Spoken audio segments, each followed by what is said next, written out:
Les violences basées sur le genre sont des fléaux endémiques. Elles touchent toutes les couches de la population camerounaise et les femmes de la ville de Douala en sont les premières concernées. Seulement, les victimes sont encore culpabilisées et pointées du doigt. Par qui? Par un entourage et un public dont les perceptions sont influencées par des clichés. Conséquence, les victimes préfèrent se murer dans le silence dans la majorité des cas. Ni les donne, elles réalisent que le bien aussi peut faire du mal parfois. Les victimes subissent l'effet de leur traumatisme sur le long terme. Pendant ce temps, les bourreaux sont libres. Cris de femmes, votre espace de libération de la parole, de responsabilisation et de soutien des femmes victimes de violences. Cris de femmes, votre plateforme de sensibilisation. Cris de femmes, à votre écoute tous les mercredis sur ABK Radio.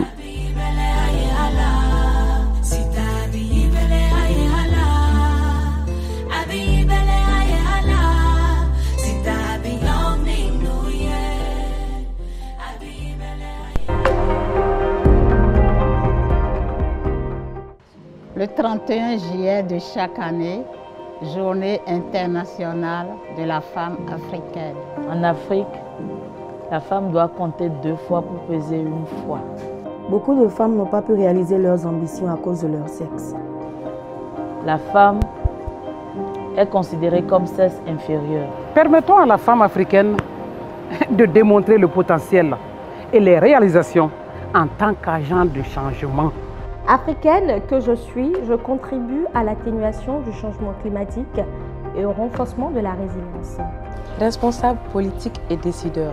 Veillez à ce que les voix des femmes soient entendues. Appel à l'action pour accroître la participation des femmes au rôle de leadership dans la planification des actions climatiques.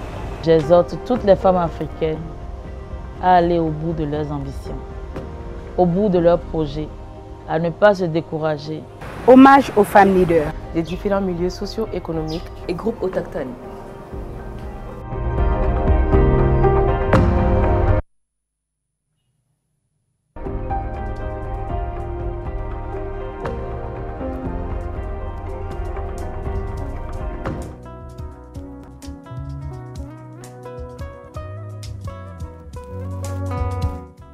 Bonsoir chers auditeurs d'ABK Radio, bienvenue à la spéciale journée internationale de la femme africaine. Qui de mieux que votre traditionnelle émission Cris de femmes pour porter la voix des femmes et ce soir particulièrement la voix de la femme africaine.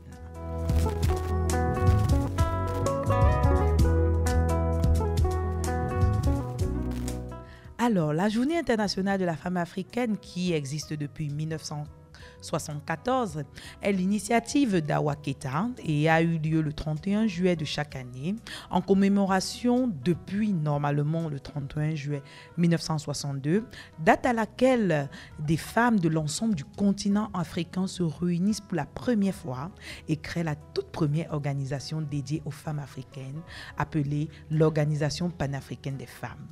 Le but des femmes était, malgré les différentes éthiques et linguistiques, d'unir leurs forces, travailler ensemble autour d'un idéal commun, notamment celui de contribuer à l'amélioration significative des conditions de vie de la femme africaine et bien sûr de son émancipation. Et depuis lors, beaucoup de femmes se rencontrent. Peut-être vous ne le savez pas, mais tous les 31 juillet de chaque année, il y a dans le monde la journée internationale de la femme africaine. Vous allez me dire que oui, il y a déjà un 8 mars qui est assez célébré, assez travesti, mais il y a une problématique de la femme africaine, parce que la femme maghrébienne, la femme qui est sous les talibans, la femme européenne, toutes nous n'avons pas les mêmes besoins, les mêmes ambitions et encore le même épanouissement. Et qui plus est encore de poser la question de la femme africaine aujourd'hui à l'Opus 2023 où nous assistons à une conjugaison de l'héritage colonial que nous avons reçu, de l'héritage de nos grands-parents que nous avons reçu, juxtaposé aux conditions violentes que l'information venant de l'Occident, Internet, l'ouverture et encore le contexte de panafricanisme. Autour de ce moule, de ces concepts, etc., où est la place de la femme africaine et de la femme camerounaise? Alors, nous n'aurons pas la prétention aujourd'hui d'être... Nous n'aurons pas la prétention aujourd'hui des grandes philosophes et de discutailler ou encore pinailler et faire dans les concepts. Mais non, nous parlerons aujourd'hui de nos réalités. Et qui dit réalité s'appesantit sur la jeune fille africaine. Quel est son contexte à l'heure actuelle? Quel est son épanouissement? Quels sont ses challenges? Quels sont ses défis? Et comment s'en sortira-t-elle? Et ces différentes questions seront abordées, que ce soit sur le plan sentimental, professionnel, académique et même familial. Et je ne serai pas seule. Je suis pour la première partie de l'émission et certainement jusqu'à la fin, accompagnée de ma chroniqueuse attitrée que j'aime tant, Lila Kiné. Bonsoir. Bonsoir Miss Jane, bonsoir aux fidèles auditeurs de la 89.9 FM et de l'émission Cris de femmes. Il y a de cela quelques temps, nous avons abordé la question de la jeune fille, comment cela s'était passé et quel pourrait en être le résumé avec le pasteur, Atali Rachel. Voilà. Il était question de faire une différence entre les opportunités et les difficultés de la femme africaine avant le XXe siècle et après le XXe siècle.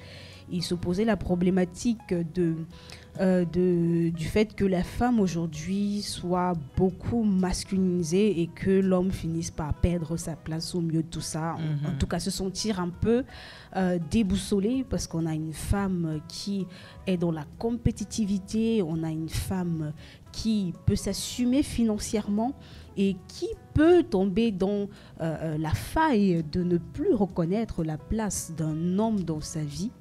Et ce qui avait tendance également à avoir de l'impact sur les enfants, même en milieu scolaire. On a vu avec l'enseignante qui essayait de protéger les femmes ou alors les jeunes élèves de sa classe en leur apprenant déjà des bases que Miss Jane n'a pas forcément trouvé très adéquates. Je préfère le souligner. Ah non, pas que j'ai trouvé très adéquate, mais imaginez-vous, chers auditeurs, j'ai regardé ton visage qui n'ont pas écouté quand elle parlait que je vous remette dans le favorise les hommes par rapport aux tâches de nettoyage, ensuite. J'ai regardé ton visage et il y avait des veines qui se dessinaient comme ceci. Non, mais je pense que tu aurais pu retenir qu'on avait dans cette classe une jeune féministe hybride et qu'on a d'ailleurs prévu de rappeler parce qu'elle s'est levée et elle a dit « Madame ». Non, madame. Non, madame. S'il y a des élèves, nous sommes tous égaux, j'ai adoré. Oui. Et il y a des garçons, il y a des filles, alors... Nous avons tous droit aux mêmes obligations, aux mêmes droits. Et si un garçon n'a pas balayé, il doit être puni. Voilà. Et si une fille n'a pas balayé, elle doit aussi être punie au même titre qu'un garçon. Et voilà. Je pense qu'on va inviter cette jeune petite féministe. Et son enseignant qui nous expliquait, mais non, il y a des tâches pour des hommes, il y a des tâches pour des femmes. Les garçons vont porter les bons et puis les femmes vont balayer, ainsi de suite. Mais ça n'a pas suffi pour abaisser ou alors pour effacer ces veines que je voyais sur ton visage. Et la fierté que tu prononçais alors que tu montrais par rapport à cette jeune fille qui a dit non. C'est comme ça que ça commence. Mais n'oublions pas que nous avons rappelé à notre jeune enseignante que Cris de femme est là pour libérer la parole et surtout permettre à chaque femme d'avoir son idéal et sa façon de voir la vie. Si pour elle, une femme est résumée à nettoyer, à balayer et un homme à rapporter à la maison, il n'y a pas un souci. Oui. Le principal, c'est l'épanouissement de la femme, c'est son émancipation et c'est ce vers quoi elle souhaite comme être un idéal. Et il y en a qui peuvent peindre la société en mettant les deux personnes pas nécessairement au même pied d'égalité ou pas.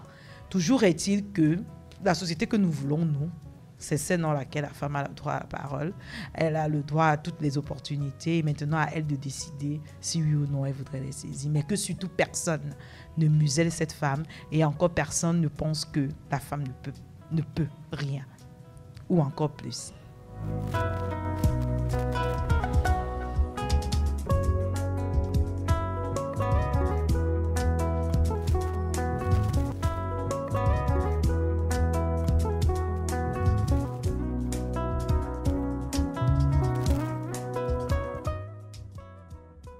Nous rappelons à tous nos auditeurs qui souhaitent intervenir ce soir dans la thématique de la Journée internationale de la femme africaine afin de savoir quelle est la place de la femme aujourd'hui dans le contexte actuel au Cameroun et quel est le sentiment qu'ils ont et encore moins comment est-ce qu'ils définissent la femme africaine. Ce sera au 6 99 19 11 62 ou au 6 78 42 64 90. Je reprends 6 99 19 11 62 6 78 42 64 90. Là, vous pourriez soit appeler, on vous prendra bien sûr à l'antenne aujourd'hui, ou encore envoyer des notes vocales et même des SMS pour participer à la thématique du jour. C'est ainsi que j'embraye avec Lila. Pour toi aujourd'hui, quel est le portrait que tu peins de la femme africaine? Ma description serait mitigée parce qu'on a d'un côté ces femmes-là qui sentent le besoin de parler, mais qui se taisent parce qu'elles savent qu'elles n'ont pas forcément la force de subir la pression venant des hommes de leur entourage, du papa, de l'oncle, du grand-père qui a une vision pour sa fille. Et on a de l'autre côté la femme qui dit, malgré cette pression, je veux créer un modèle. Je veux que demain, il y ait des femmes qui puissent suivre un chemin qui s'est déjà frayé. Donc, il y a ces deux catégories-là aujourd'hui à travers le monde. Et de plus en plus, les femmes migrent vers la deuxième catégorie, de pouvoir dire je trace mon chemin, je ne suis pas obligée de faire école primaire, lycée, boulot, mariage, enfant, et puis c'est toute ma vie. Il y en a qui ont envie de laisser une empreinte très certaine dans la société avant leur départ et qui acceptent de payer le prix justement qui va avec. Alors moi je vais vous dire, parlant du professionnalisme, que tout à l'heure dans mon chemin, dans le taxi, dans les transports, j'ai eu un échange avec une dame d'une cinquantaine d'années, 55 ans particulièrement, et qui recrutait, pas qu'elle recrutait, mais elle disait comparé à tout son clan d'âge, donc c'est-à-dire les personnes avec lesquelles elle a grandi, elle se rend compte que dans son association, il y a beaucoup plus d'enseignantes. Et par rapport à elle, elle a essayé de faire des statistiques. Elle s'est rendue compte qu'ils sont 25. Il n'y en a que 3, dont une personne dans le secteur de la banque, une autre personne dans le secteur des assurances et une autre personne dans l'entrepreneuriat. Et le reste sont des enseignants. Et elle se dit aujourd'hui vraiment à bien réfléchir et à bien voir les choses. Je pense que le moment où je débutais ma carrière, où je ne faisais que des simples tâches de manœuvre dans une savonnerie et que je n'avais pas ce rôle de cadre dans une entreprise, j'avais le travail, j'avais le temps pour ma famille, j'avais le temps pour mes enfants. Et aujourd'hui, je me rends compte que mes amies d'enfance, qui elles sont restées des enseignantes, on dirait qu'aujourd'hui, le métier qui permet à une femme d'être femme, de s'occuper de sa famille, de garantir l'éducation des enfants, d'avoir ceux-ci qui, même si on ne pourra pas dire que c'est 100%, évoluent, sont suivis. Elle parle avec beaucoup de regrets, je me souviens encore de son visage assez triste en disant un seul mot. On n'a pas le temps pour suivre nos enfants. On sort très tôt le matin, on revient tard le soir.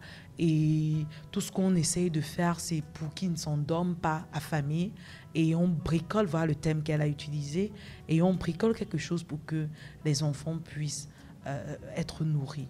Vous voyez, c'est une société qui a évolué. Aujourd'hui, on sait que la femme a droit à aller à l'école, ça c'est une très très bonne chose. Mais la conciliation pour l'instant, le bonheur et l'épanouissement professionnel d'une femme, qui est cadre dans une entreprise, qui est employée, qui est liée aux obligations, encore qu'on connaît l'état de nos routes, qui est liée aux obligations professionnelles et qui doit pendant au moins 12 mois de l'année sortir à 6 heures de chez elle et revenir au mieux à 20 heures. Est-ce qu'elle a vraiment le temps pour suivre ses enfants? C'est vrai que certaines d'entre elles diraient que tout, c'est l'organisation. Je prends le cas de ma mère, naturellement. Chez moi, 6 heures, le repas était déjà prêt. Voilà. Donc, c'était une femme qui se levait à 4 heures du mat, qui mettait la marmite au feu. Et à 6 heures, le repas était déjà prêt.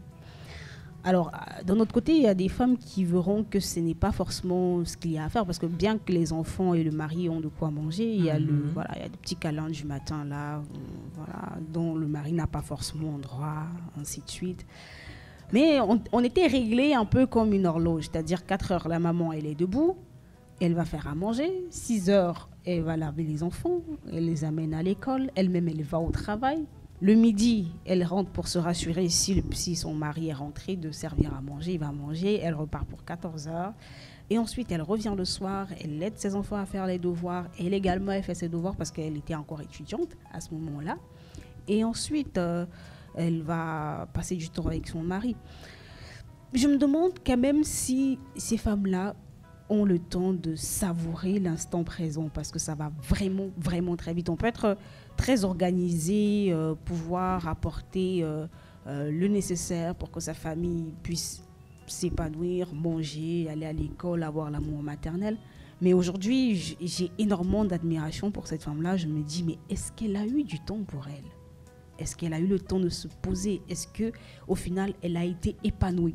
Donc, de temps à autre, je me pose pas mal de questions. Je refais son parcours et je me dis, est-ce que c'est ça, être épanoui finalement? Je pense que l'épanouissement d'une femme, et notamment une femme africaine pour laquelle la famille est le socle et qui est quelque chose de très important, parlera de sa réussite dans le regard et dans la vie sociale de ses enfants. Parce que j'ai senti certainement que peut-être elle avait eu des enfants qui ont eu à reprendre des classes et peut-être elle s'est comparée aux enfants des autres qui n'avaient pas eu peut-être repris. Donc je pense que l'accomplissement d'une femme certainement réside dans le regard qu'elle a pour l'évolution de ses enfants et où elle place la barre. Surtout, il n'y a pas de compétition, il n'y a que de l'organisation. Nous avons également, comme on l'a dit tantôt, annoncé des personnes qui ont réagi et c'est assez bien de se rendre compte que les hommes sont assez intéressés et à la question de savoir quelle est la place de la femme et comment est-ce qu'ils définissent la femme africaine aujourd'hui. Nous allons d'abord écouter Charles et ensuite William sur leur avis. Pour moi, la femme africaine en 2023 est une femme hybride, à califourchon entre la tradition et la modernité. De plus en plus, ces derniers jours, nos jeunes femmes perdent les notions de leur culture et de leur tradition pour embrasser la modernité, surtout celle venant de l'Occident. C'est vraiment dommage. Le premier avis de Charles est le suivant. Aujourd'hui, la femme africaine est en perte d'identité et on résume en disant, voilà, elle est à califourchon entre les valeurs qu'elle a reçues de ses parents et l'influence de l'Occident. Qu'en pensez-vous? Je me pose la question de savoir quelle est déjà la définition qu'on fait de la femme africaine. Allons-y. Il faut partir de là. Allons-y. On a tendance à croire quand on écoute l'intervention, ça voudrait dire que la femme africaine est résumée peut-être aux tâches ou alors à un comportement ou à un caractère qu'elle peut avoir. Je me pose la question. Est-ce que cette femme-là, qui est quand même un peu plus moderne, ne fait pas les mêmes choses qu'elle faisait avant? Est-ce qu'elle ne cuisine pas? Est-ce qu'elle ne chouchoute pas son chéri? Est-ce qu'elle ne fait pas d'enfants? Est-ce qu'elle ne passe pas du temps avec les enfants? Je cherche à savoir quelle est la définition, quelle est la perception surtout. Allons-y, essayez de donner pour vous une femme africaine, c'est vrai. Ces gens ont de la femme africaine. Déjà, je ne vois pas pourquoi est-ce qu'on devrait mettre un carré autour de cette femme-là. Non, du tout. Est-ce que c'est parce qu'elle garde son côté naturel avec ses cheveux défrisés? Est-ce que c'est parce qu'elle applique la culture? Est-ce que c'est parce qu'elle est bien éduquée? Je pense ce sont des caractéristiques qu'on retrouve à peu près partout. Peut-être un peu plus respectueuse, peut-être un peu plus de valeurs, les valeurs africaines. Là encore, je suis d'accord. Mais je sais également qu'il y a une sorte de tension à partir du moment où une femme commence à se mettre dans des positions dans lesquelles peut-être sa grand-mère ne se mettait pas. et il y a comme une sorte de peur qui s'installe. Et je le disais aujourd'hui à mon coiffeur qui a un homme bien évidemment et à qui j'ai demandé s'il connaissait la journée internationale de la femme, qui m'a dit non. C'est de la femme africaine qui m'a dit non. Il sait ce que c'est que la journée internationale de la femme, mais il ne savait pas qu'il y avait une journée internationale pour la femme africaine. Mais vous ne pensez pas que si on a choisi d'avoir une journée internationale pour la femme africaine, c'est parce que justement la femme africaine a des problématiques qui sont liées et propres à elle? Il y a justement, j'allais en arriver là, je disais tantôt que quand une femme commence à avoir des attitudes qui sont différentes de celles qu'on a rencontrées quand on était dans l'ancien temps, ou alors que sa grand-mère a eu à afficher, il y a une sorte de panique qui s'installe chez les hommes. Ce n'est pas forcément que la femme, elle a transgressé, qu'elle est devenue irrespectueuse, parce qu'il faut faire très attention. Le but ici pour nous n'est pas de demander à une femme de se travestir ou alors d'être irrespectueuse, mais il faut qu'on arrive à accepter qu'il y a une sorte de névrose qui se crée chez les hommes quand une femme agit différemment de ce qu'ils ont eu à voir. Okay. Il ne tient pas en compte le fait qu'il y ait une sorte d'évolution. Avant, quand tu avais par exemple WhatsApp, on se disait que tu es trop dans le digital. Aujourd'hui, si tu ne sais pas ce que c'est que l'intelligence artificielle, tu es 2 pas en arrière. Alors, la femme, elle essaye d'évoluer suivant l'évolution du monde, mais il y a la panique qui se crée chez les hommes. Je me demande si ils ne sont pas plutôt un peu en retard. Se développer, acquérir de nouvelles compétences ou alors se comporter différemment, mais rester respectueuse, garder sa place de femme, c'est tout à fait possible, je pense. Je suis tout à fait d'accord avec vous et certainement ça vous surprendra lorsque vous avez parlé des critères de beauté, parce que William, lui, il a choisi justement de définir la femme africaine au niveau des critères de beauté et vous seriez surpris d'entendre. Comme j'ai dit, on ne peut plus parler de femmes africaines, mais plutôt de femmes qui vivent en Afrique. Parce que l'Afrique n'est plus en elles, mais c'est elles qui sont en Afrique. C'est ça le problème aujourd'hui avec les femmes. Mais bon, je sais que ça va créer des problèmes dont je ne préfère pas aller en profondeur. Qu'est-ce que vous regrettez aujourd'hui dans la femme qui ne serait plus africaine, mais vivant en Afrique? Déjà, la coiffure, c'est la première des choses. La coiffure, vous savez, l'identité même de la femme africaine, c'était ses cheveux, vous savez, crépus, naturels, et elles avaient la possibilité de faire de diverses coiffures avec. Et aujourd'hui, on est en train de perdre cela, donc il y a beaucoup d'autres choses, mais je m'attarde sur la coiffure. Merci. Alors, c'est un échange avec une autre de nos chroniqueuses et William qui recueillait justement son avis. Et le donner était d'abord de façon... Il était très... vous savez, souvent, j'aimerais rappeler aux auditeurs que Cri de femme ne veut pas dire femme en colère, mais Cri de femme, c'est une émission où on voudrait dire la voix de la femme va porter et doit être entendue. Et pour lui, il a résumé vraiment, ça semble assez grave, en disant il n'y a plus de femmes africaines, il n'y a que des femmes qui vivent en Afrique. Simplement parce que l'identité même, oui, ou alors la racine même, l'essence pour lui, bien sûr, ça c'est le propos de William que nous saluons d'ailleurs, pour lui, une femme africaine, une fois que nous avons traversé les années 60, oui, je préfère le dire ainsi, et que nous avons laissé toutes ces influences, comme vous le dites si bien, ils ne se retrouvent plus. Voilà. On a essayé de définir aujourd'hui ce que c'est que la femme africaine, mais ce que je voudrais dire ou rappeler, c'est que ce n'est pas...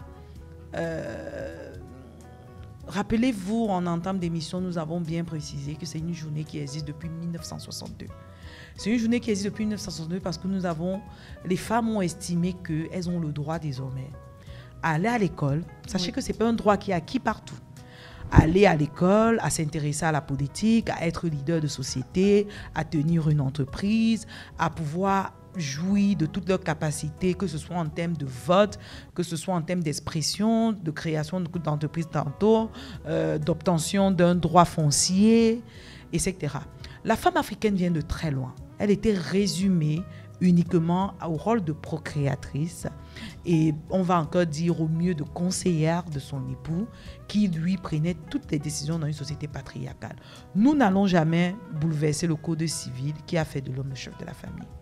Cependant, s'il y a une journée de la femme africaine, encore je le dis et je le reprends, c'est parce que nous évoluons aujourd'hui dans un milieu où on a besoin, puisque ce n'était pas ce qui existait, que ce soit en Occident ou pas, d'avoir les problématiques des femmes. N'oublions pas qu'il y a des femmes encore qui sont excisées dans le côté de l'Afrique de l'Ouest. N'oublions pas qu'il y a encore des femmes qui sont données en mariage à 12 ans.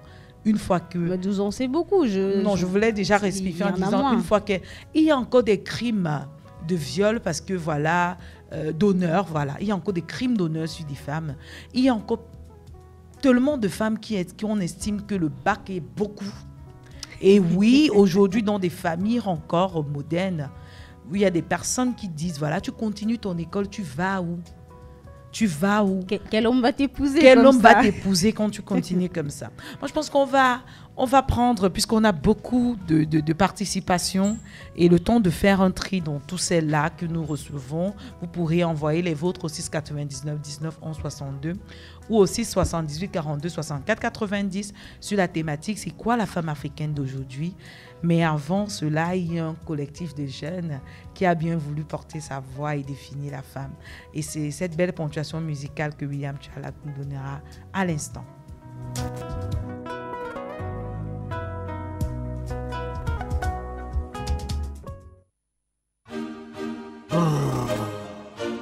Wow, I struggle. Poppy vibe. C'est qui ça? Venus Music.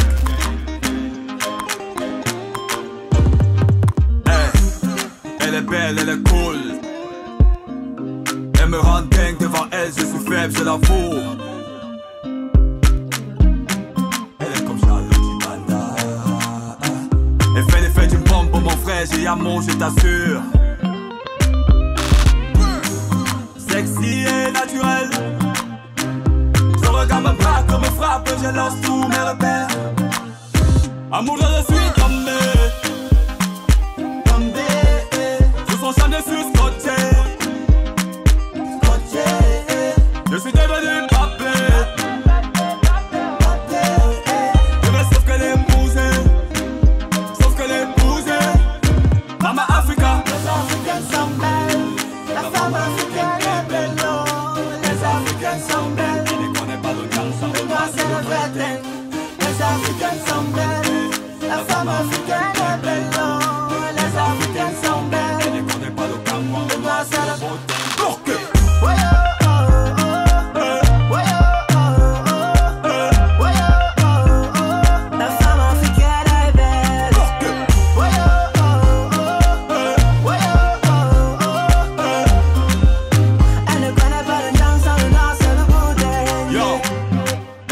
Pas la brésilienne, ni la péruvienne.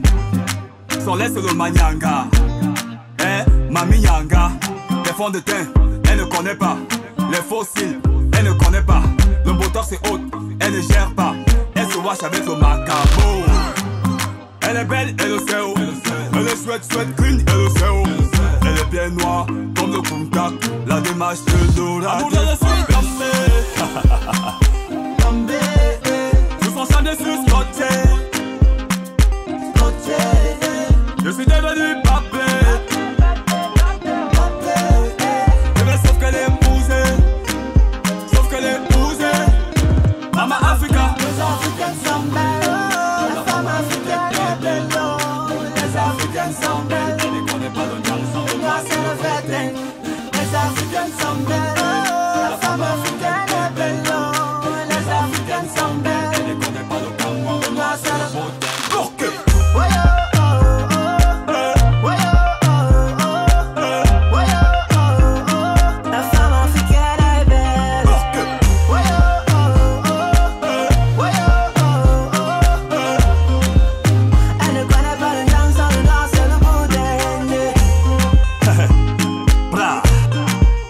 C'est qui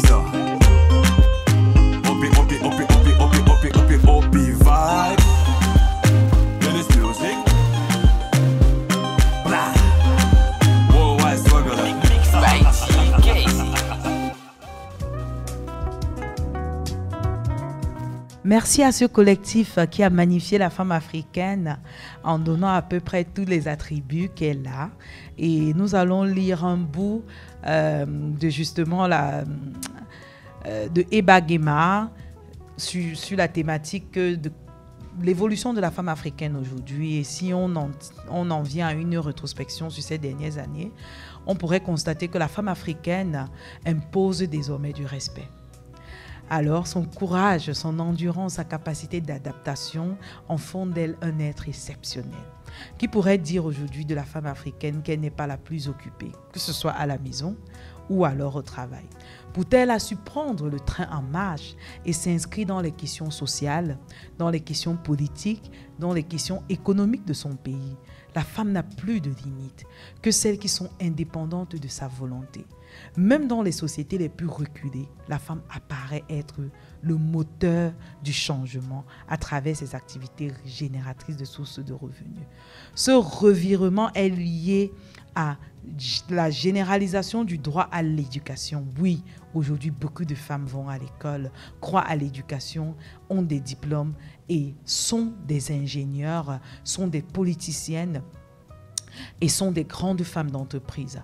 Ce revirement est lié à la génération où plus de femmes ont accès à une conscience de leurs droits, de leur potentiel. Et c'est pourquoi elles dénoncent désormais des violences, elles demandent le divorce, elles exigent un travail et elles prennent des décisions.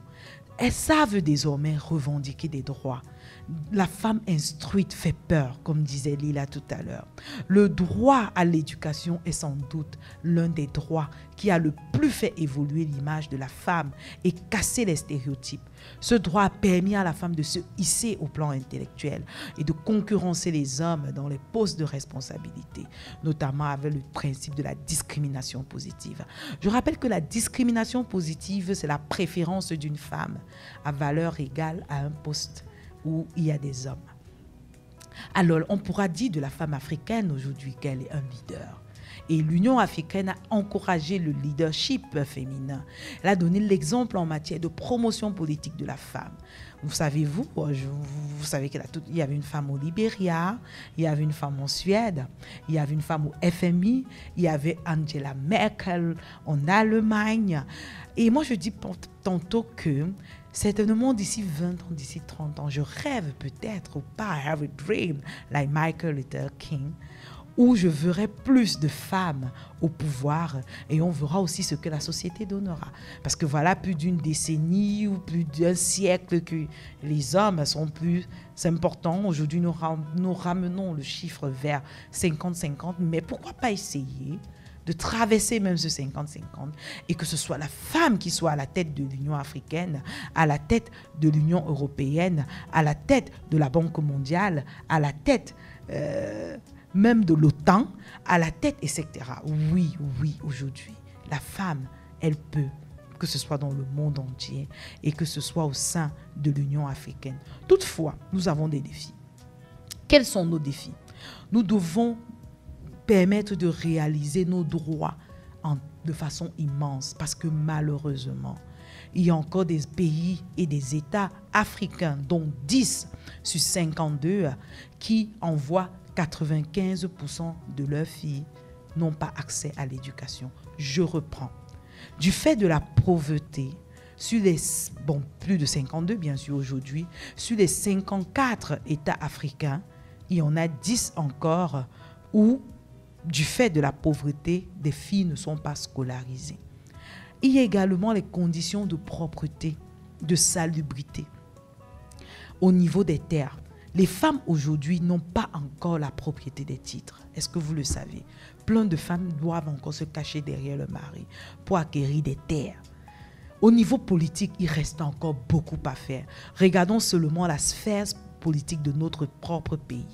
La parité des femmes au poste de responsabilité, à la vie et à la participation politique de ce pays. Je ne reviendrai pas sur celle qui a osé candidater à un certain parti politique et qui s'est vu évincé, à tort ou à raison, je n'en dirai pas plus, mais toujours est-il que le paysage politique féminin est encore très peu représenté. très peu de femmes à l'Assemblée nationale, très peu de femmes ministres, très peu de femmes présidentes de la République et très peu de femmes ayant accès à des postes de responsabilité importants.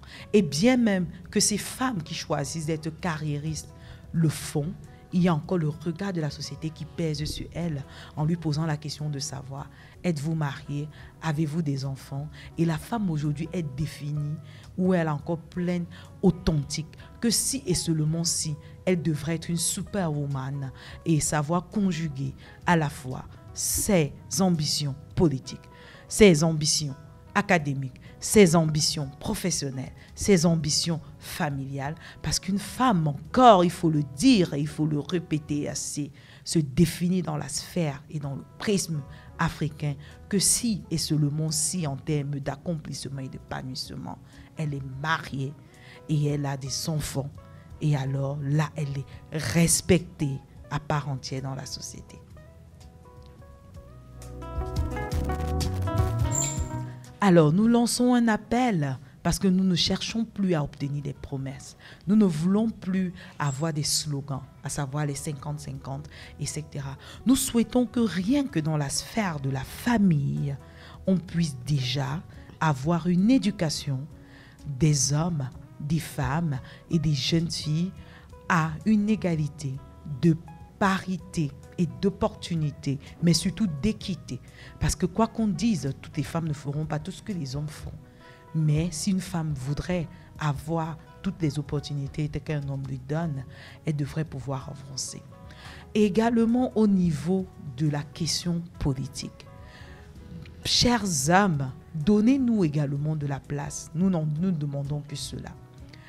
Donnez-nous aussi l'opportunité de tenir le rang politique, d'avoir le bâton du commandement et regardez si notre douceur, notre émotion, qui peut-être nous desservit, ne serait pas aussi un ingrédient assez avantageux pour pouvoir avoir un monde assez équilibré.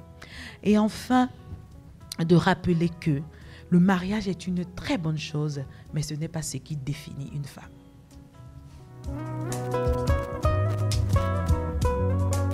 Lila, un mot? Tu sais quand je suis il y a une précision que je souhaite apporter. Oui. Pour comme une cerise sur le gâteau. Merci. C'est que nous ne cherchons en aucun cas à être dans la compétition vis-à-vis des hommes. Très bien dit. Ce n'est pas le but. L'objectif est de pouvoir les accompagner. Et je pense que si plus d'hommes avec cette vision de ce que nous essayons de faire, ils nous tiendraient la main. On essaye d'être ensemble avec eux pour accomplir toutes ces belles choses qu'ils accomplissent déjà et que nous sommes appelés également à accomplir. On a pour habitude de dire que chaque personne est venue sur la terre pour apporter quelque chose de plus. Et si aujourd'hui la femme avait cette opportunité-là de clairement s'exprimer, on aurait peut-être beaucoup plus d'inventions au Cameroun, beaucoup plus de belles choses qui arrivent au Cameroun. Je parle du Cameroun, ça pourrait être également en dehors du Cameroun. Si elles avaient le génie de pouvoir s'exprimer, de pouvoir mettre en avant leurs talents, de se sentir accompagnées, parce qu'il n'y a rien de vraiment brisant, il n'y a rien qui peut briser une femme comme le fait d'être pointée du doigt quand elle passe. Oui, elle a une belle voiture, elle a une belle entreprise. Son mari semble, ou bien paraît, être heureux, mais on est sûr que vu son rythme de travail là, c'est normal qu'ils essayent juste de faire des fous rires, mais ils ne sont pas heureux. Il se peut que cette femme-là qui travaille trop n'ait pas le temps de bien s'occuper de ses enfants, ou alors n'ait pas le temps de bien s'occuper de son mari. Si de moins en moins on avait cela, on aurait la possibilité de plus s'exprimer. Une chose également sur laquelle on essaie de mettre le doigt, c'est que dans l'émission, la dernière fois, on parlait du fait que la femme était mise dans le groupe des handicapés, des prisonniers. Elle n'avait même pas le droit de prendre une décision par rapport à son propre enfant. On a parlé du fait que des femmes soient excisées. On a parlé du fait que des femmes, dès leur naissance, avaient un mari qui leur était destiné et qui prenait déjà soin d'elle. C'est-à-dire, il y a un monsieur qui vient déjà déposer le fardeau de bois. Quand un homme dépose le fardeau de bois, ça veut dire que ce n'est pas un enfant. Et en même temps, le bébé qui vient de naître là, c'est sa femme. Vous comprenez à quel point c'est assez difficile. Généralement, les hommes se braquent quand on parle de la femme et on dit, imaginez un peu un instant qu'on excise votre fille. Comment est-ce que vous vous ressentirez? Et là, il y a un recul. Il y a comme une gifle où ils se disent, on a envie de protéger nos filles, mais vos femmes, elles ne sortent pas des arbres. Hein. Donnez-leur juste la possibilité de s'exprimer pour vous accompagner. Elles ne sont pas là pour pour vous expulser. Non, c'est le ensemble qu'on a envie de faire des choses. Alors, cette politique de leadership au sein de l'Union africaine a de très, très bons résultats. Il faut quand même s'enorgueillir, même si on est loin encore de la parité, mais ce serait bien de le mentionner. Alors, la proportion des femmes ministres est passée de 4 à 20% quand même en Afrique. Avec l'Afrique du Sud en 45%, c'est vrai que le leadership féminin en Afrique du Sud est très, très, très encouragé, très avancé. Au niveau du Cap-Vert, nous sommes à 36% déjà de femmes au niveau de la sphère politique. Dans le Lesotho, nous sommes à 32%.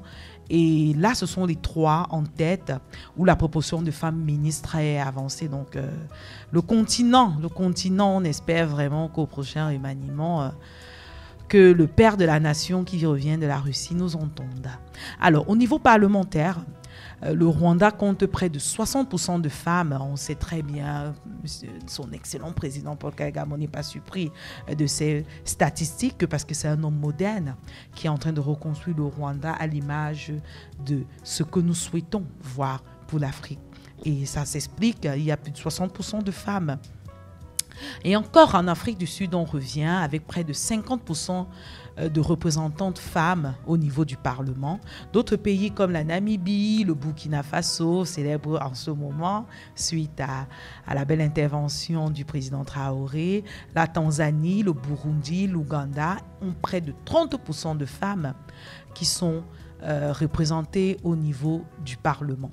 Cette place est déterminante car c'est là que se joue le changement politique. N'oublions pas que la participation politique contribue à l'amélioration des conditions de vie de la population. Et si vous avez une bonne politique qui intègre le leadership féminin, le leadership parlementaire, le leadership ministériel, le leadership communal, alors nous aurons une dépénalisation du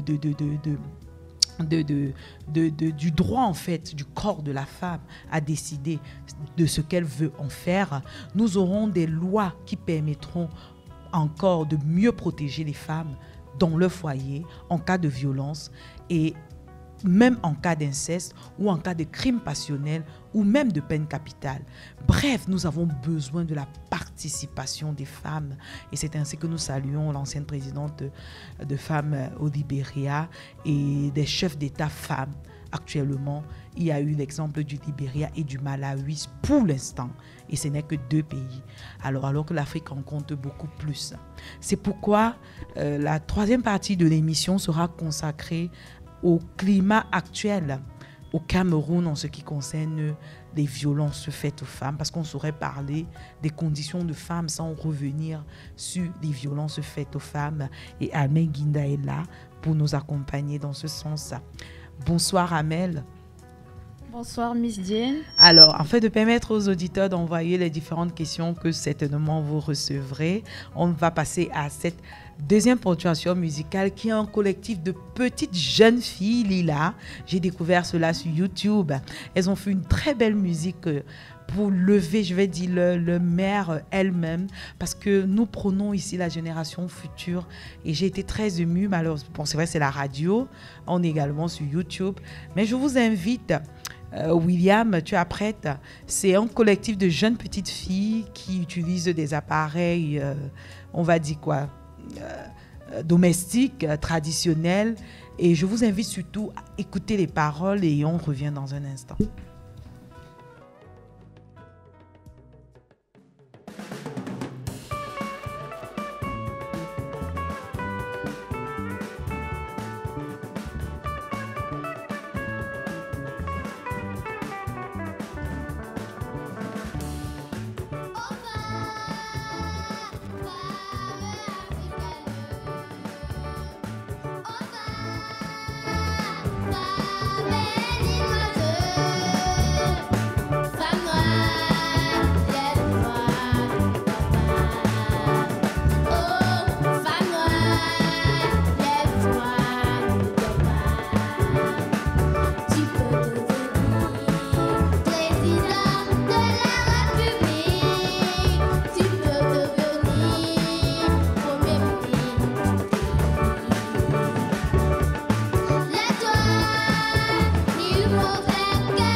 Alors, c'était là des jeunes petites filles âgées de 6 à 8 ans qui s'appellent le Star Band Féminine.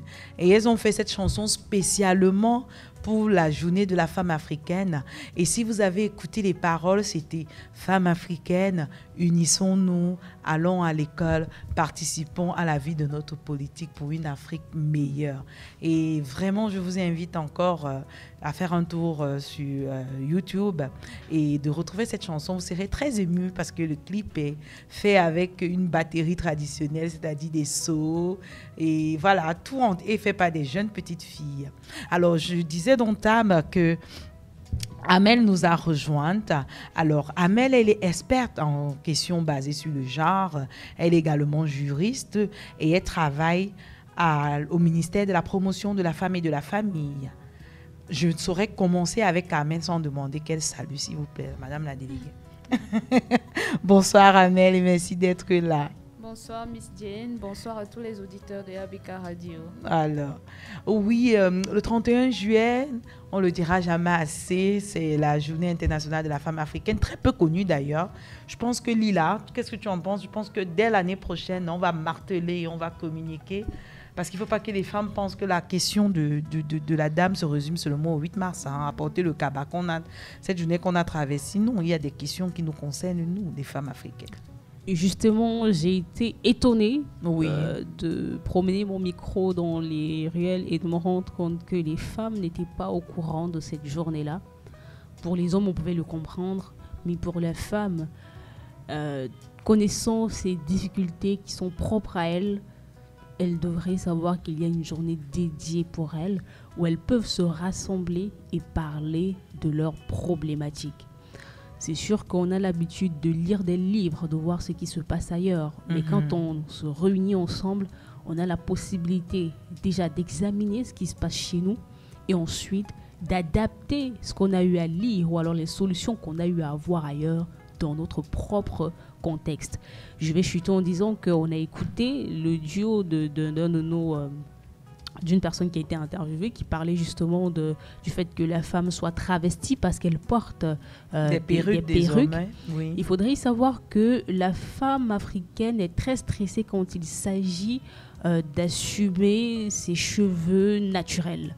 Parce que vous imaginez bien que lorsque vous êtes invité à une soirée, vous devez arborer une robe avec des chaussures à talons, vous devez être élégante.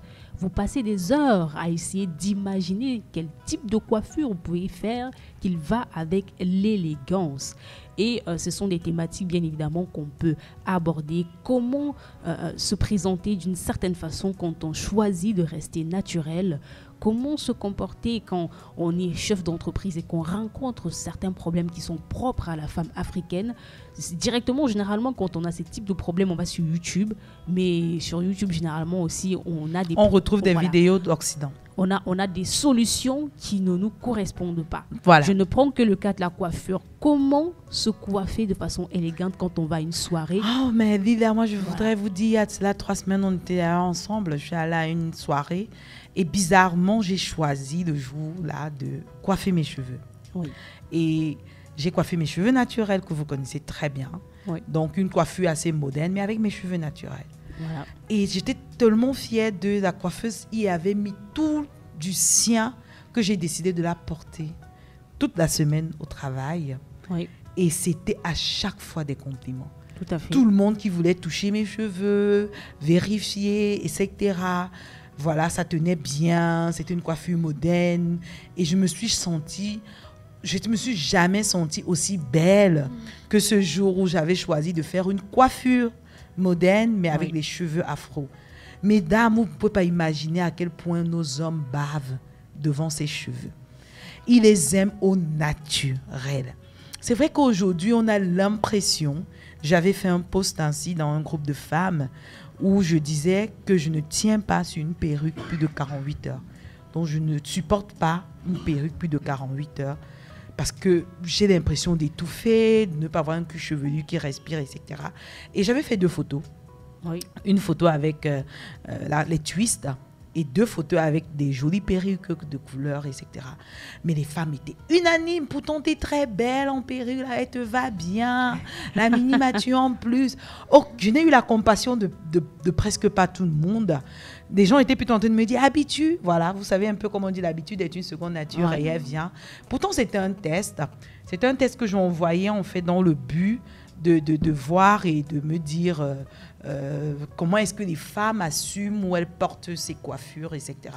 Et l'audio de William était très important. On salue encore William, qui lui réclame, et il y a plein d'hommes ainsi, réclame que la femme revienne au naturel. Et nous ne sommes pas en train de vous demander de faire des tresses qui peut-être remontent le souvenir assez douloureux de comment nos mamans nous maltraitaient ces cheveux-là. On appelait ça quoi? Le fil. Le fil. Serré. Oui. Aujourd'hui, grâce à des produits, à de l'hydratation, à tout ce que vous pouvez avoir de très très belles coiffures faites avec vos cheveux et même vos simples cheveux peignés là au vent. C'est pas facile, c'est vrai, mais vos simples cheveux peignés au vent, il faut juste changer le paradigme et le prisme dans votre tête. Et vous dites quand vous vous regardez au miroir le matin, je suis la plus belle femme au monde et rien ne peut m'atteindre. Donc ça fait partie des thématiques qu'on pourrait aborder pendant ces journées-là, des sujets assez simples qui nous permettraient de comment savoir se mettre en valeur tel qu'on est, comment savoir s'habiller en fonction de sa morphologie, avec nos tissus typiquement africains. Il y a pas mal de thématiques qu'on peut aborder. Comment est-ce qu'une femme africaine se comporte quand elle veut, par exemple, commencer un business et qu'elle est mariée? Parce qu'il faudrait savoir, nous ne demandons surtout pas aux femmes de ne pas se marier. Bien sûr. En quelque sorte, il y a des process à avoir. C'est sûr, on veut participer à l'évolution du monde, on veut participer à l'économie mondiale. Mais en tant que femme africaine, on a certaines valeurs à préserver. Donc, je parlais dernièrement avec un tonton qui me disait, c'est très facile. Quand tu veux commencer un business, tu t'en vas voir ton mari, tu lui poses la question. Et au cas où il te dirait, bah non, je ne suis pas d'accord. L'erreur parfois que les femmes font, c'est qu'elles commencent le business à l'insu de monsieur. Alors la chose à faire, ce que tu fais souvent pour avoir l'argent là, ou alors ce que tu fais souvent pour qu'il te donne l'argent. Dans la négoce, tout simplement, mesdames.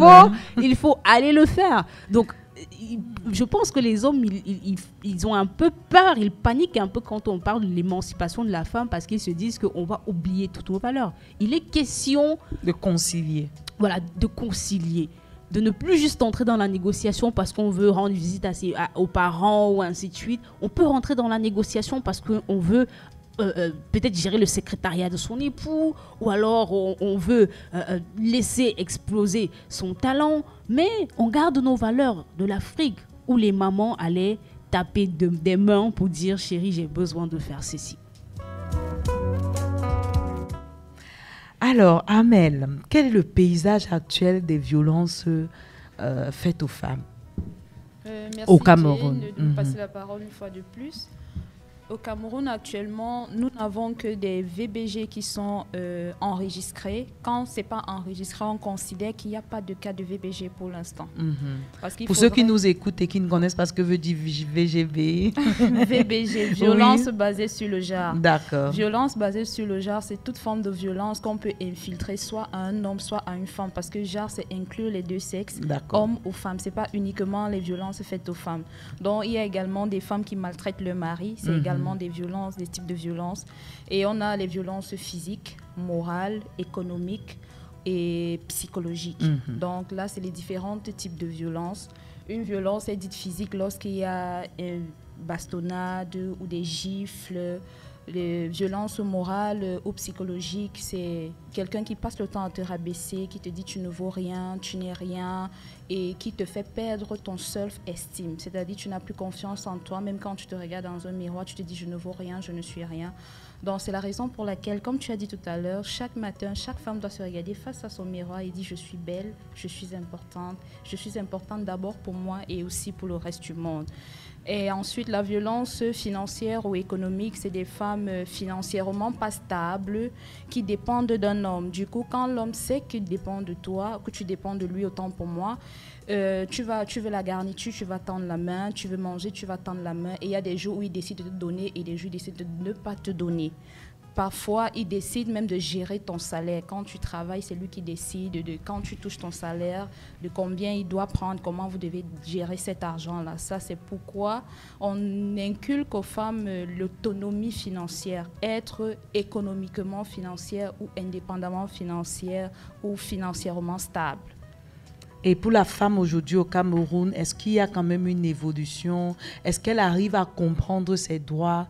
Est-ce qu'elle sait quoi faire? Bien sûr. Oui. C'est vrai que ça ne se fait pas automatiquement, mais step by step, comme disent les anglophones, la vulgarisation, il va de son allure. Petit à petit, beaucoup de femmes sont conscientisées, beaucoup de femmes sont sensibilisées. Et on observe aussi beaucoup de femmes déjà dans des rues qui font des petites activités génératrices de revenus. Très bien. Elles font des call-box, elles vendent des arachides. Ça aussi, c'est pour sortir de la dépendance financière. Donc, au fur et à mesure, les femmes sont déjà en train de comprendre. Et quand on repasse le message des petites filles tout à l'heure, la femme doit se lever, la femme doit se battre, la femme doit faire des efforts, c'est aussi ça. Donc, au fur et à mesure, petit à petit, on voit que la tendance est quand même en train de changer. Et c'est la principale cause, en fait, de violences basées sur le genre. La dépendance financière. Oui, la dépendance financière. Parce que toujours est-il que quand un homme menace ou tape sur sa femme, parfois, il ne rationne pas et quand il rentre sous, il veut manger, il n'y a rien. Et il devient violent, il devient difficile, il commence à menacer. Et puis, la femme peut-être veut se justifier en disant « tu es sortie, tu n'as rien laissé ». Avant même de s'expliquer, elle a déjà reçu une gifle. Ou parfois, il laisse la femme affamée toute la journée. Quand il vient vouloir peut-être remplir son devoir conjugal, ce qui ne se fait pas parce qu'une femme qui n'a pas mangé toute la journée, n'en parlons plus s'il y a les enfants, elle subit cette charge émotionnelle parce que les enfants, à tout moment, maman, on a faim, maman, et elle ne peut pas. Elle ne peut pas. Du coup, c'est l'une des principales causes, en fait, des féminicides au Cameroun et des violences basées sur le genre. Et nous sommes aujourd'hui actuellement, merci beaucoup pour cette précision et cet univers, mais nous sommes dans un contexte, pas de mai bien sûr, nous sommes dans un contexte où nous sommes en congé. Oui. Et nous avons d'ailleurs reçu ce message d'une auditrice en disant, voilà, je profite de la présence de l'experte pour lui poser cette question. J'ai reçu plusieurs enfants en vacances chez moi. Je m'appelle Madame Kamenier et malheureusement, je n'ai que 2 chambres. Et il y a des enfants âgés de 15, 16, 17, 18 ans. Et je suis parfois amenée à... Vu que je n'occupe que la chambre de mon mari, l'autre chambre, les enfants sont amenés à dormir ou à être au sol dans le salon. Alors, qu'est-ce que vous nous conseillez, parce que le monde ayant changé aujourd'hui, à pouvoir gérer ces enfants le temps des vacances? Oui, je dirais que c'est une très belle initiative de vouloir prendre les enfants en congé chez soi. Mais je me dis aussi quand ils sont déjà là-bas, donc là elle est dans un contexte. Je comprends. Je parle de l'initiative avant que les enfants n'arrivent. Ok. C'est se dire si on n'a pas les moyens de faire quelque chose, on ne peut pas. À l'impossible, nul n'est tenu. On a bien la volonté. On peut prendre peut-être 1 ou 2 enfants de plus, mais être à la maison pendant les vacances. Si on voit qu'on n'a pas assez de chambres et déjà les enfants de 16, 17 ans sont déjà des enfants, on peut dire, sexuellement actifs. Oui. Parce que c'est des enfants, même s'ils ne le prédisposés. Prédisposés, merci. C'est vraiment sexuellement actif. Entre parenthèses. Donc, oui. Ils sont prédisposés, merci, comme vous avez dit. Du coup, c'est pas évident de gérer ça. Et ils ne doivent pas dormir avec les enfants en bas âge. C'est pas normal. Okay. Ça veut dire, soit ayant 2 chambres, la chambre principale, c'est pour les parents, et l'autre chambre, c'est pour les grands enfants, et les petits dorment au salon, ou l'inverse. Ok. C'est mieux. Mais maintenant, quand on n'a pas d'espace, qu'on ne prenne même pas ce genre de disposition-là, parce que c'est pas évident de gérer ce cas de... Parfois, il y a des enfants qui viennent en vacances, certaines petites filles rentrent violées Oui, on a vu des cas comme ça. Soit c'est les attouchements, parce que les attouchements, c'est aussi une forme de viol. Une réelle forme de viol. Une réelle forme de viol. Et surtout que l'enfant, dans son innocence, ne sait même pas ce qui se passe. Mais il est marqué. Mais il est marqué. Et du coup, celui qui a l'emprise va menacer. Si tu tentes de dire je vais. Du coup, on a eu beaucoup ce genre de cas. Et on conseille vraiment aux familles, quand vous ne pouvez pas, prenez le minimum que vous pouvez encadrer, parce que c'est d'abord l'encadrement. Parce qu'il y a des choses qui peuvent se passer dans la nuit et l'enfant a peur de relater le matin à cause des menaces qu'on lui a infligées le soir, vous voyez. Du coup, la maman se dit tout va bien, pourtant rien ne va. Et elle rentre, on voit une grossesse qui se développe et elle est incapable de dire que c'est à la maison chez maman. Et on commence même à accuser la femme. Mais quand cet enfant se faisait violer, tu étais où? Pourtant, elle ne connaît même pas ce qui s'est passé. Quels sont alors les conseils qu'on peut donner? J'essaye un peu de voir là en termes de tips. Oui. Vous voyez, qu'est-ce qu'on peut créer comme climat de confiance, comme climat... parce qu'il y a l'oisivité là. Il y a l'oisiveté. Ça, c'est vraiment une période assez délicate. Oui. La période des congés. Il y a également l'euphorie. Oui. Nous avons là les examens. Lila, le probatoire est sorti, non, je ne sais pas. Encore. Voilà, c'est peut-être le dernier qu'on attend. Ouais. Mais nous avons les examens qui sont prêts. Il y a l'euphorie d'après bac. Ouais. Il y a la joie d'un BPC, d'un GCE, d'un O-level, etc. Donc, qu'est-ce qu'on pourrait conseiller déjà aux parents comme activité et ensuite, comment détecter si quelque chose se passerait mal? Quelle est l'attitude? Quel est le changement de comportement pour les enfants? Il y a beaucoup d'activités parascolaires pendant les vacances. Les parents doivent occuper leurs enfants, c'est-à-dire même de 3 ans en montant.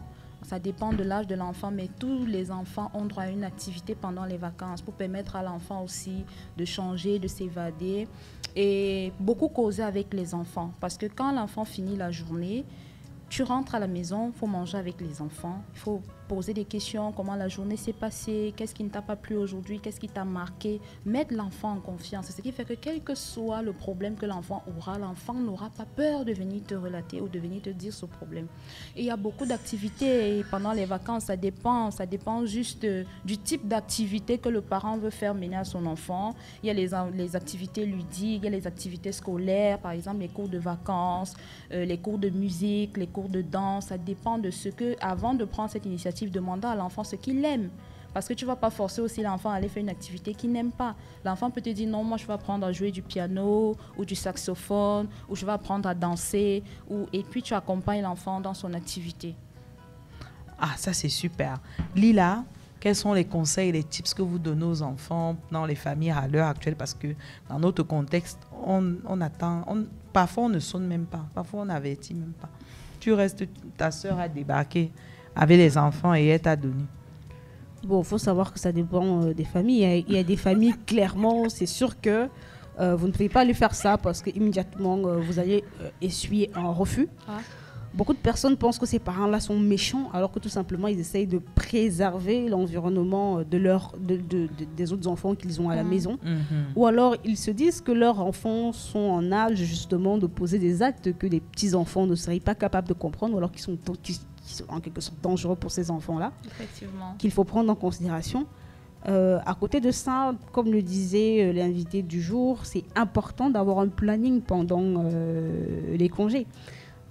On retrouve beaucoup d'enfants qui n'arrivent pas à avoir le même niveau d'études qu'ils avaient quand ils sont partis en congé, tout simplement parce qu'il y a un laisser-aller et les enfants reviennent une semaine après le début de la rentrée.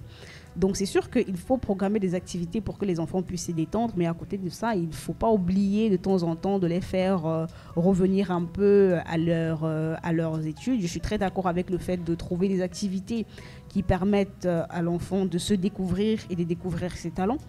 Je le vois avec mon voisin qui a inculqué à ses enfants des cours de natation, des cours de tennis, qui organisent quand Lila, ils sont à la maison également. Si tu as les invités Bobo, nous on n'a pas nous on parle pas Bobo ici. Vraiment. Pour les enfants, les enfants pour poser les cartes. Voilà, pour poser les cartes, le jeu de cartes. Parce que le jeu de cartes déjà a l'avantage que vous ayez 5 ans ou 6 ans, mais pas le fap-fap. Les sorties sont très importantes. aller à la piscine ou aller dans un manège, si mon enfant se noie là-bas, c'est pour s'évader. Effectivement. Pas pour les bobos. Donc, normalement, il y a des activités de danse traditionnelle. Pour des personnes qui veulent quelque chose de plus moderne, les danses modernes, les danses classiques. Il y a beaucoup de choses qui peuvent être faites. Il y a des enfants qui, pendant les vacances, apprennent l'art oratoire. J'ai vu une école qui a ouvert récemment, dont je vais taire le nom, qui forme les enfants par rapport à l'informatique. Donc, il y a pas mal de choses qui peuvent être faites. Mais il faut avouer que les parents aussi sont un peu stressés parce qu'il faut préparer la rentrée, il faut chercher l'argent qui va permettre de préparer la rentrée, ou alors à ceux qui sont arrivés à la maison de repartir avec quelques cahiers dans les sacs. C'est sûr que c'est assez stressant, mais en s'organisant bien, c'est qui est certain, on peut réussir à faire des choses, hein, naturellement.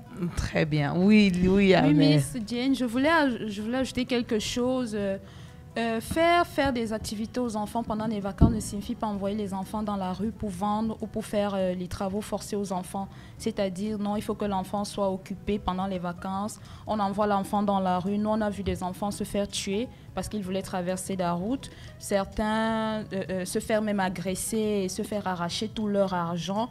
Donc, si un parent veut faire une activité avec un enfant ou l'accompagner, il doit être présent. C'est comme une maman qui vend les beignets, elle frit les beignets et c'est l'enfant qui sert. Là, elle est là, elle contrôle ce que l'enfant fait.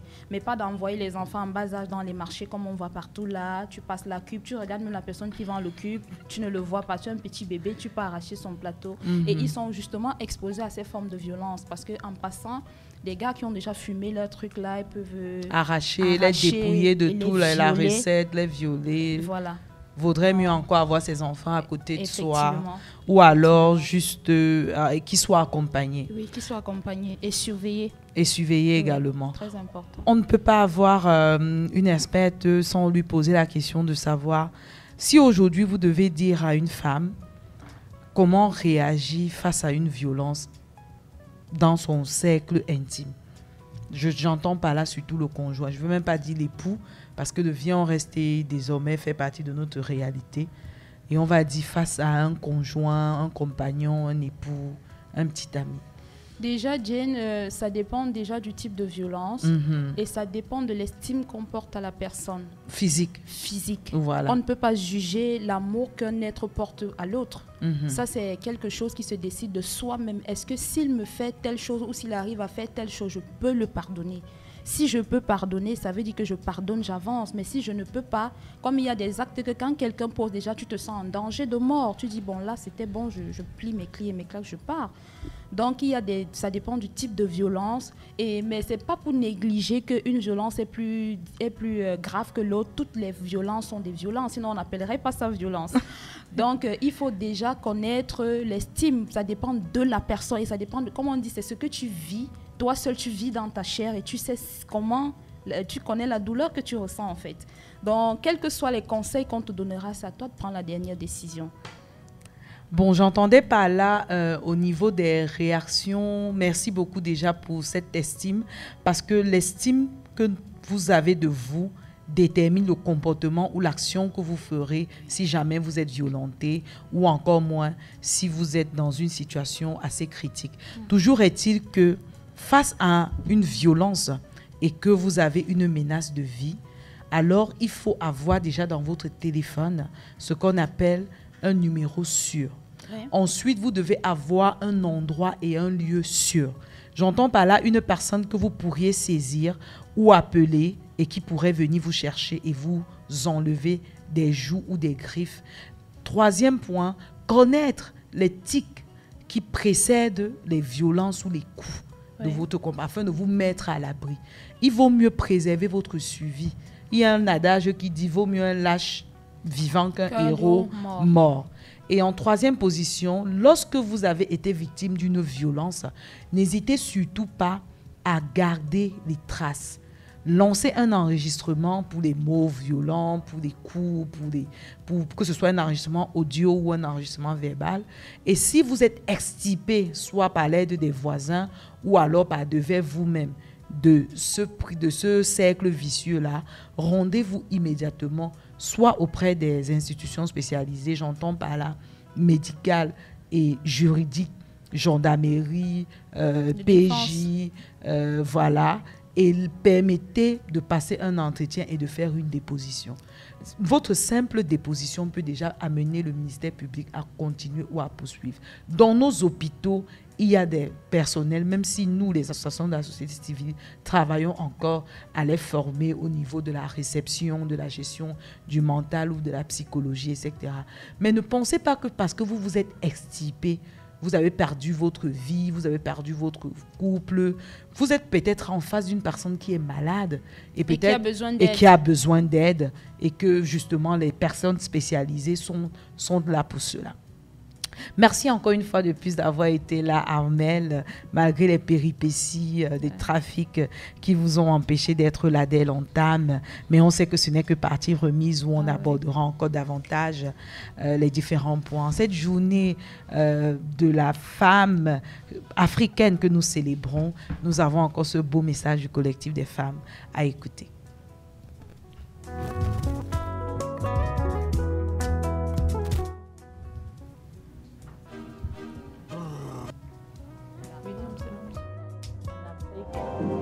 La femme doit compter 2 fois pour peser 1 fois.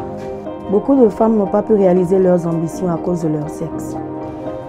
La femme est considérée comme sexe inférieur. Permettons à la femme africaine de démontrer le potentiel et les réalisations en tant qu'agent de changement.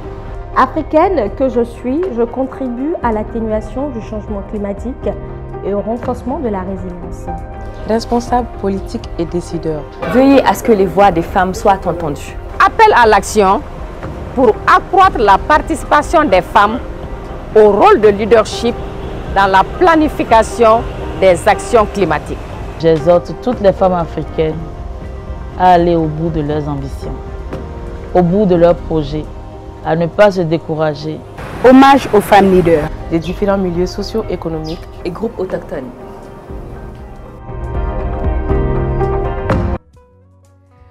Lila, quel est votre mot à la femme africaine? Alors, j'aimerais dire à la femme africaine de ne surtout pas avorter de ses ambitions, de ne pas donner raison à ces hommes qui pensent qu'avoir des ambitions, c'est se mettre en compétition contre des hommes et surtout de les surprendre plutôt en étant ces accompagnatrices-là, en proposant des choses innovantes tout en respectant leur place de femme. Alors, chères femmes africaines, nous vous avons lu tout à l'heure les statistiques de l'Union africaine en ce qui concerne la participation politique de la femme dans la vie de la société. N'oubliez pas que les leaders politiques, à savoir les mairies, les députations, les ministres et les présidents, voilà, sont des personnes qui participent à l'œuvre sociale et au changement de la vie de la société. Nous nous éloignons plus de ces différentes sphères et prenons nos rôles afin d'être le changement que nous voulons voir demain dans notre société. Oui, femme africaine, tu peux tout et tu peux partout. Et nous vous disons au revoir, chers auditeurs d'ABK Radio, avec ce clin d'œil de African Mami d'Exi. Bonsoir et merci d'avoir été à l'écoute.